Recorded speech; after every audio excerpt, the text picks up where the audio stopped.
दोस्तों, उत्तर प्रांत की कमलावती नगरी में गोपाल नाम का एक ग्वाला रहता था। वह पढ़ा लिखा नहीं था और उसने कथा वार्ता भी नहीं सुनी थी। दिन भर गायों को जंगल में चराया करता था। दोपहर को स्त्री छाछ पहुंचा दिया करती थी। गोपाल सीधा सरल और निश्चित था। उसे राम राम जपने की आदत पड़ गई थी, तो उसका जप वह सुबह शाम थोड़ा बहुत कर लेता था। इस प्रकार उसकी उम्र 50 वर्ष की हो गई। बराबर वाले उसे चिढ़ाया करते थे, राम राम रटने से बैकुंठ के विमान का पाया हाथ नहीं आएगा। एक दिन गोपाल को उसके साथी चिढ़ा रहे थे। उसी रास्ते एक संत जा रहे थे। उन्होंने चिढ़ाने वालों से कहा, भाई तुम लोग बड़ी गलती कर रहे हो। भगवान के नाम की महिमा तुम नहीं जानते।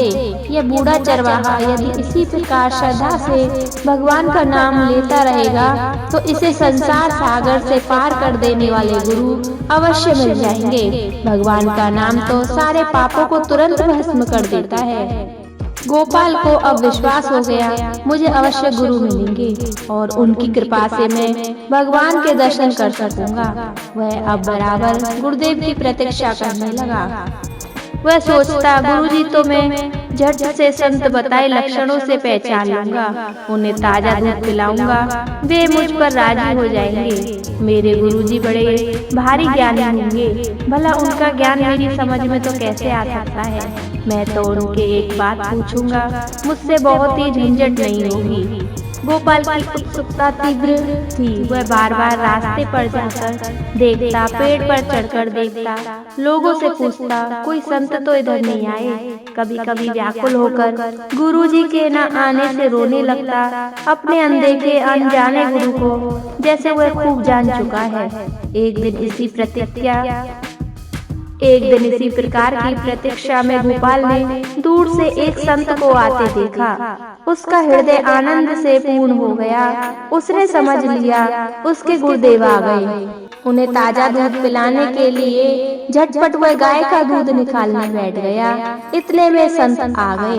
दूध अधूरा छोड़कर वह एक हाथ में दूध का बर्तन और दूसरे में लाठी लिए उनके पास खड़ा होकर बोला, महाराज तनिक दूध तो पीते जाओ। साधु ने आतुर शब्द सुना तो रुक गए। गोपाल के हाथ तो फंसे थे। संत के सामने जाकर उसने मस्तक झुकाया और सरल भाव से बोला, लो ये दूध पी लो, मुझे उपदेश देकर कृतार्थ करो, मुझे भवसागर से पार कर दो। महाराज अब मैं तुम्हारे चरण नहीं छोड़ूंगा। दूध का बर्तन और लाठी एक और रखकर वह संत के चरणों में लिपट गया। उनके नेत्रों से झरझर आंसू गिरने लगे। संत एक बार तो यह देखकर चकित हो गए, फिर गोपाल के सरल भक्ति भाव को देखकर उन्हें बड़ी प्रसन्नता हुई। उन्होंने गोपाल से घर चलकर स्नान करके दक्षिणा लेने को कहा। गोपाल बोला, महाराज मुझे तो वन में रहकर गाय चराना ही आता है। स्नान पूजा तो मैं जानता नहीं। घर भी कभी कभी जाता हूँ, मैं गवार हूँ।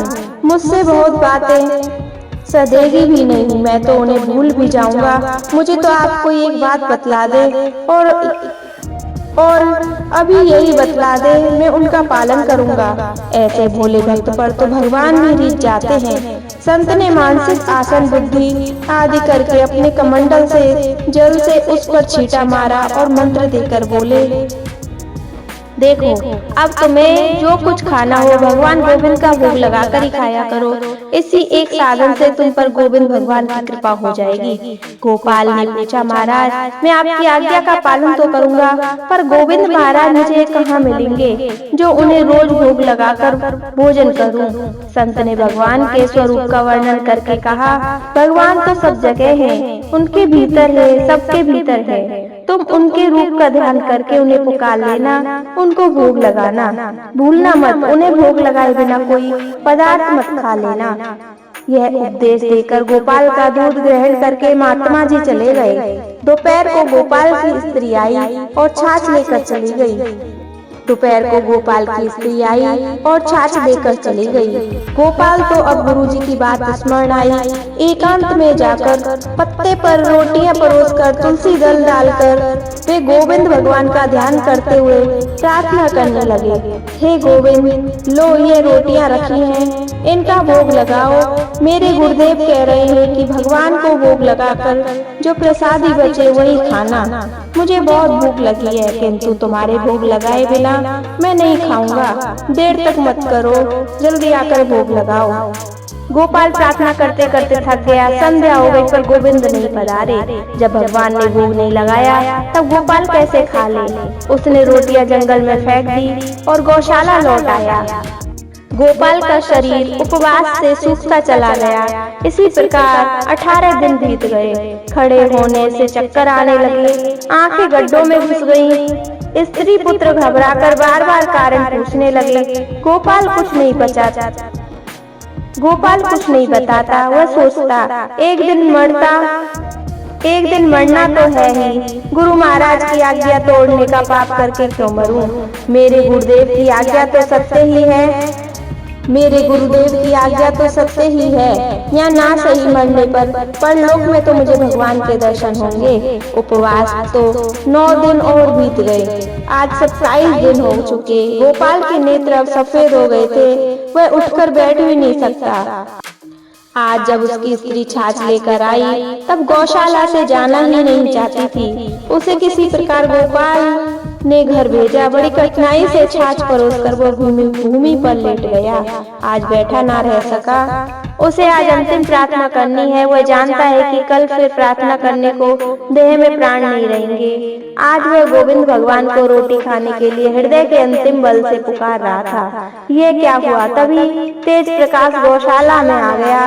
गोपाल ने देखा उसके सामने गुरुजी के बताए वही गोविंद भगवान खड़े हैं। एक शब्द तक उसने मुख से नहीं निकला। भगवान के चरणों पर उसने सिर रख दिया। उसके